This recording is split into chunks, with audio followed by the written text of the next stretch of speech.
আবারও চলে এসেছি নতুন একটা ব্লগ নিয়ে। তো তোমরা সবাই কেমন আছো? আমি কিন্তু বেশ ভালো আছি। তো চলো ব্লগটা শুরু করা যাক। তো এটা হচ্ছে পারমিতার বিয়ের সকালবেলার ভিডিও। তো যাই হোক, আমরা বিয়ে বাড়ি থেকে ফিরে এখন বাড়ি চলে এসেছি। আর বাড়ি এসেই তারপরে আমরা রেস্ট নিয়েছিলাম, একটু শুয়ে পড়েছিলাম। এখন তো ইভিনিং হয়ে গেছে, আর বিয়ে বাড়ি একটু তো তাড়াতাড়ি যেতেই হবে। আর মেয়েদের সাজ তো অনেকক্ষণ লাগবেই, যতই মনে করি না কেন তাড়াতাড়ি করবো তো কিছু করার থাকে না। তো যাই হোক, এদিকে এখন একটু প্রাণপণে চেষ্টা করছে বাবাকে ডাকার। ঘুমোতে দেবে না? ঘুমোতে দেবে না? দেবে না তুমি? বাবা বাবা নিজের ঘুমটা হয়ে গেছে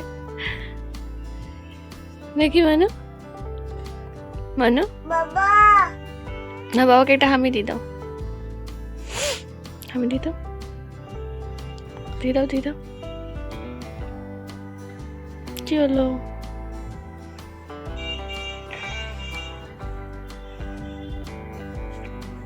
বিয়ে বাড়ি যাবে না তুমি? যাবে বিয়ে বাড়ি? যাবে যাবে রেডি হয়ে নিতে হবে তো।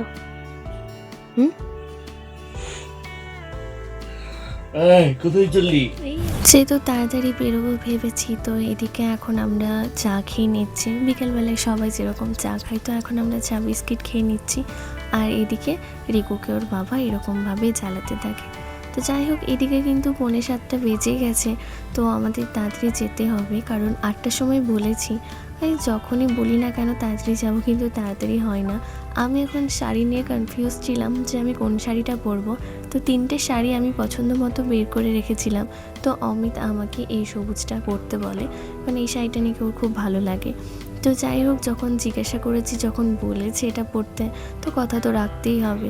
তো এইদিকে আমি পূজাকে ফোন করে নিয়েছিলাম, ওকে বললাম তুই আয়, আমরা একসাথে সাজবো। তো এই আমি হাইনেকটা কিনেছিলাম, তো আমি শাড়ির সাথে পরবো বলেই কিনেছিলাম। তো এখন তো হালকা হালকা শীত, তো এটা পরে তো যেতে হবে ভাবছি। আর সোয়েটার খুব একটা ভালো লাগে না বিয়ে বাড়িতে শাড়ির সাথে, তো সেজন্যই আমি এটা অর্ডার করেছিলাম পরবার জন্য। তো এটা আমি এখন পরে নিয়েছি, পূজা আসুক একসাথে সেজে তখন আমরা রেডি হয়ে নেব। তো এদিকে আমি পূজাকে ফোন করে দিয়েছি, ও বলল যে আমি আসছি, তো ওইদিকে আসুক। তো এইদিকে পূজা এসেছিল, তো পূজা আমাকে বলল তুই আমাকে তাড়াতাড়ি মেকআপটা করে দে, আমি বাড়িতে গিয়ে শাড়িটা পরে নেব। তো এইদিকে পূজাকে আমি যেটুকু পারি আর কি সেরকমভাবে আমি ওকে মেকআপ করে দিলাম। ও বলল বাড়িতে গিয়ে শাড়ি পরবো, তাই ও বাড়িতে গিয়ে শাড়ি আর হেয়ারটা করে নিয়েছিল। আর আমি ওকে বলেছিলাম তুই আমার শাড়িটা একটু ধরে দিস। তো যাই হোক, ও আমার একটু শাড়িটা একটু হেল্প করে দিয়েছিল নিতে। তো এইদিকে আমি, মামনি, রিকু আমরা রেডি হয়ে আমরা এখন বেরিয়ে পড়লাম। তো মামনি তো এদিকে সোয়েটার সব কিছু নিয়ে নিয়েছে একদম প্রোটেক্টভাবে। তো যাই হোক, আমি তখন কিছু পরিনি, কিন্তু অমিত বললো যে ও যখন স্কুটিতে করে আর কি যাবে তখন ও আমার আর রিকুর জন্য সোয়েটার নিয়ে যাবে। তো এদিকে রিকু আমরা রেডি হয়ে গেছি, আমরা এখন বেরিয়ে পড়বো। পূজাকে ফোন করেছিলাম, ও বললো আমার হয়ে গেছে। তো এদিকে কাকিমা, পূজা আর দীপ, আর এদিকে আমরা তো 3জন, যেরকম সকালে আমরা গিয়েছিলাম তো আমরা সেভাবেই আমরা যাব।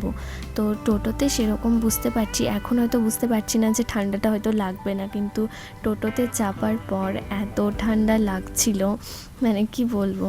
তো যাই হোক, আমরা টোটোতে করে চেপে আমরা পৌঁছে গেছি বিয়ে বাড়িতে। তো এখন আমরা উপরে উঠবো, কারণ ওদের 3তলাতে ওদের বিয়ে হচ্ছে, আর সিঁড়িগুলো এতটাই অসুবিধা হচ্ছিল উঠতে খুবই।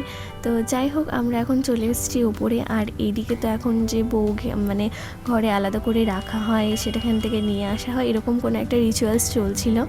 তো যাই হোক, এইদিকে আমরা অপেক্ষা করছিলাম কখন আমরা পারমিতাকে দেখতে পাবো। তো সেজন্য এখন আমি পূজা সব ওয়েট করছি। তো ফাইনালি আমরা দেখতে পেয়ে গেছি পারমিতাকে, ভীষণ মিষ্টি লাগছিল, আর ও এমনিতেও মিষ্টি। তো এদিকে ওর এখন বিয়েতে বসে গেছে, তাই ভাবলাম নিচে আসি একটু ফুচকা খেয়ে নিই।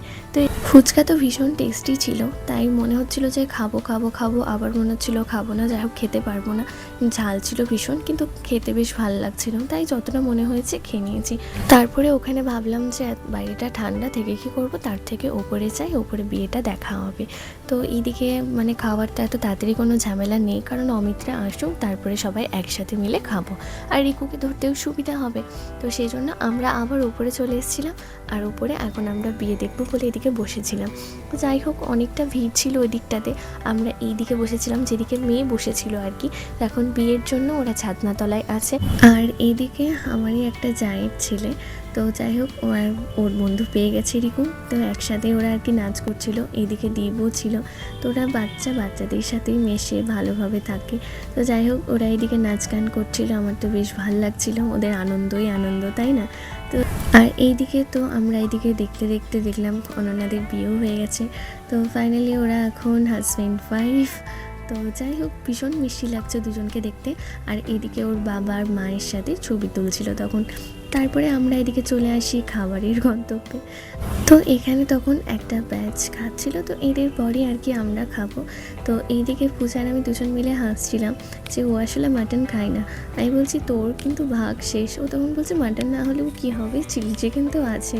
তো এই নিয়ে আর কি হাসি মজা হচ্ছিল। তারপরে এদিকে বাবা, অমিত, ভোলা, এদিকে সুমিতদা, কাকা ওরা সবাই মিলে গাড়িতে করে চলে আসে। এখন আমরা বসে পড়েছি খাবার খেতে। তো এদিকে এখন বাবা মামনিতে ছবি তুলে দিচ্ছিলাম, আমরাও তুলে নিচ্ছিলাম। তো যাই হোক আমাদের এদিকে খাওয়া একদম কমপ্লিট, এবার আমাদের বাড়ি ফেরার পালা। এতক্ষণ পর্যন্ত বিয়েবাড়ির আমেজ ছিল, সব কিছুই ঠিক আছে, কোনো ঠান্ডা লাগা কোনো কিচ্ছু নেই। যেই বিয়েবাড়ির ডেটা শেষ হয়ে গেল, আমাদের খাওয়া হয়ে গেল, ব্যাস আমার তো ঠান্ডা লাগতে শুরু। আর রিকু তো কিছুতেই টুপি পরছিল না, তাও অমিত ওর স্কুটিতে করে আমার সোয়েটার, রিকুর জ্যাকেট, টুপি সব কিছু এনেছিল, আমারও টুপি এনেছিল।